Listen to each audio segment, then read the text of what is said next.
भारत एक खौफनाक युद्ध की तैयारी कर रहा है। सीमा में जंग की तैयारी शुरू हो चुकी है और भारत ने अपने सारे एयरक्राफ्ट कैरियर्स चीन और पाकिस्तान के आसपास पहुंचा दिए हैं। भारतीय न्यूक्लियर सबमरीन भी समुद्र के रास्ते चुपके चीन और पाकिस्तान के सीमा में घुस चुके हैं। यहाँ तक कि भारत देश में सबसे खूंखार एयरक्राफ्ट राफेल को भी अपने काम पर लगा दिया है। भारत के सारे मिसाइल और रडार एलएसी पर तैनात कर दिए गए हैं, क्योंकि इस वक्त चीन और पाकिस्तानी सेना तिब्बत की तरफ से भारत पर हमला करने का प्लान बना रहे हैं। भारत ने अपने सभी हथियारों को चीन और पाकिस्तान के इर्द गिर्द ही रखा है। आदेश मिलते ही मात्र 6 घंटे के अंदर भारतीय सेना आतंक मचाएगी, जिसे देखने के बाद पूरे चीन और पाकिस्तान में हाहाकार मच जाएगा। पूर्वी लद्दाख में चीन के साथ तनातनी के बीच भारत सीमावर्ती इलाकों में इंफ्रास्ट्रक्चर प्लान के साथ आगे बढ़ रहा है। विपरीत मौसम और मुश्किल परिस्थितियों के बावजूद भारत पिछले एक साल से सामरिक रूप से महत्वपूर्ण इलाकों में सड़कों, सुरंग और पुलों का युद्ध स्तर पर निर्माण कर रहा है। इसका उद्देश्य है कि किसी भी तरह की स्थिति में आसानी से एक जगह से दूसरी जगह जरूरत के अनुसार सैनिकों की आवाजाही सुनिश्चित की जा सके।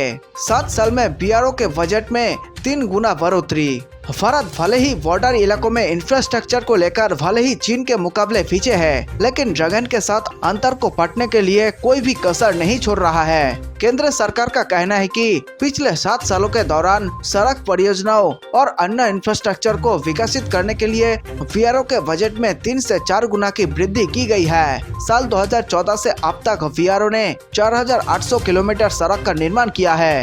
एक अधिकारी ने बताया कि अग्रिम मोर्चे पर भारत ने 50,000 से 60,000 सैनिकों की तैनाती की हुई है। सीमावर्ती क्षेत्र में कनेक्टिविटी बढ़ाने के उद्देश्य से रक्षा मंत्री राजनाथ सिंह ने गुरुवार को अरुणाचल प्रदेश में 12 सामरिक सड़कों को राष्ट्र को समर्पित किया।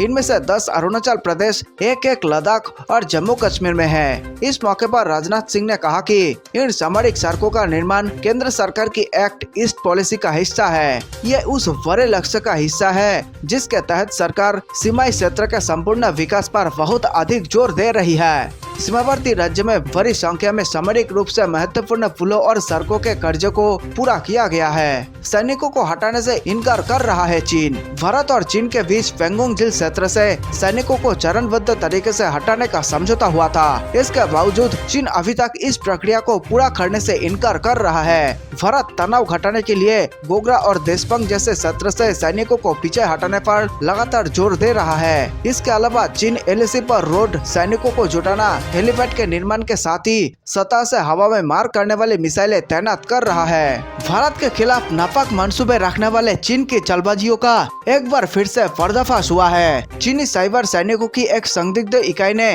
भारतीय दूरसंचार कंपनियों, सरकारी एजेंसियों और कई रक्षा कॉन्ट्रैक्ट्स को निशाना बनाया है। एक साइबर थ्रेट्स इंटेलिजेंस कंपनी ने गुरुवार को इसकी जानकारी दी। कंपनी ने खुलासा करते हुए कहा कि चीन की इन चालाकी वाले जासूसी ऑपरेशंस के सबूत है और इन अभियानों से एक पीपल्स लिबरेशन आर्मी के एक विशिष्ट इकाई से जुड़ा था।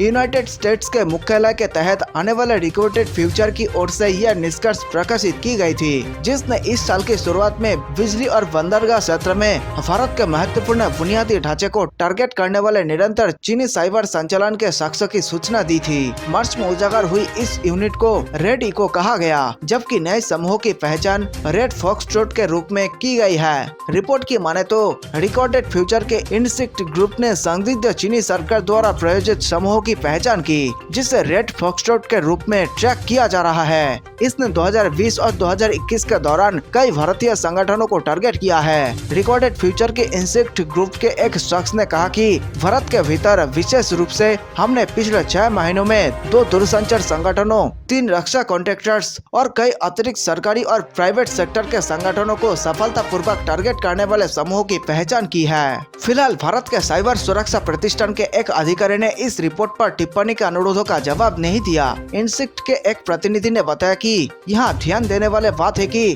खास तौर पर यह गतिविधि भारत और चीन के बीच बड़े तनाव के समय हुई थी। एक अलग ब्लॉग पोस्ट में रिकॉर्डेड फ्यूचर ने कहा कि यह निष्कर्ष नेटवर्क ट्रैफिक के विश्लेषण हमलावरों द्वारा उपयोग किए गए मेलवेयर के फुटप्रिंट, डोमेन पंजीकरण रिकॉर्ड और संभावित लक्ष्यों से डेटा ट्रांसमिशन करने पर आधारित थे। बताया जा रहा है इन चीनी हमलों में एनटीसीपी के प्लांट्स भी शामिल रहे हैं। दरअसल state on state cyber operation सामान्य तौर पर दो श्रेणियों में आते हैं, एक होता है तोड़फोड़ और दूसरा जासूसी। हालांकि बाद में अधिक सामान्य से हो जाते हैं, मगर दोनों का पता लगाना समान रूप से कठिन है। इसी साल मार्च महीने में Indian computer emergency response team ने कहा था कि उसे चीन से जुड़े साइबर अटैक्स की ओर से भारतीय परिवहन क्षेत्र के खिलाफ जासूसी अभियान चलाने के संकेत मिले हैं। बता दें कि चीन और चीन से जुड़े साइबर ऑपरेशन को भारत में लगातार खतरे के रूप में देखा जा रहा है। अब पृथ्वी, अग्नि, सूर्य, प्रहार और ब्रह्मोस समेत देश के सुरक्षा चक्र को मजबूती देने वाले अन्य मिसाइलों का ईंधन मेड इन इंडिया यानी देशी होगा। इससे मिसाइल की न सिर्फ रफ्तार बढ़ेगी,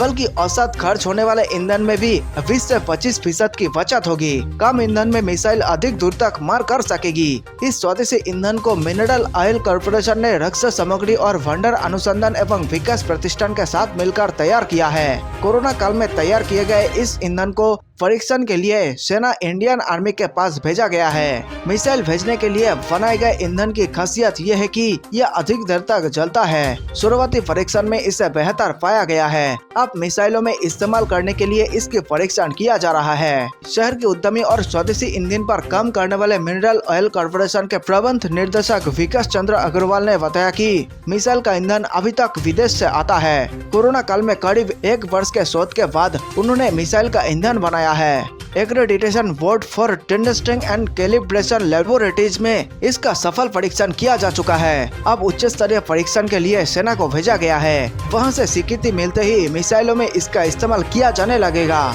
यह ईंधन के साथ बूस्टर भी है, जो मिसाइल को रफ्तार देने का भी काम करेगा। रिपोर्ट के मुताबिक चीन ने अक्साई चीन और भारतीय सीमा के पास करीब 50,000 से 60,000 सैनिकों को भेज दिया है। चीन की सेना, जिसे पीएलए कहा जाता है, उसके 76वीं और 77वीं वेस्टर्न थिएटर कमांड के जवानों को अतिरिक्त तौर पर एलएसी पर भेजा गया है। इसके साथ ही चीन ने सीमा पर विध्वंस हथियारों को भी उतारा है। भारत के साथ पहाड़ों पर युद्ध लड़ा जा सके, इसके लिए चीन ने पहाड़ों पर आसानी से संचालित होने वाले टैंक्स को उतारा है। रिपोर्ट के मुताबिक चीन ने कई सारे हल्के वजन वाले 38 टन टाइप 15 टैंक को उतारा है। इसके साथ ही T-99, T-96B, WZ-551 armoured personal career को भी भारतीय सीमा पर भेजा है। इसके साथ ही चीन ने PCL-181 ट्रक्ड हॉविट्ज और PHL-03 मल्टीपल रॉकेट लॉन्चर को भी सीमा पर भेजा है। ग्राउंड आर्मी के अलावा चीन ने अपने एयरफोर्स को भी भारतीय सीमा से सटे इलाकों में उतार दिया है। धरती से आकाश में मार करने वाले मिसाइल सिस्टम को भी चीन ने भारतीय सीमा के पास तैनात किया है, जिसमें FN-6, HU-16,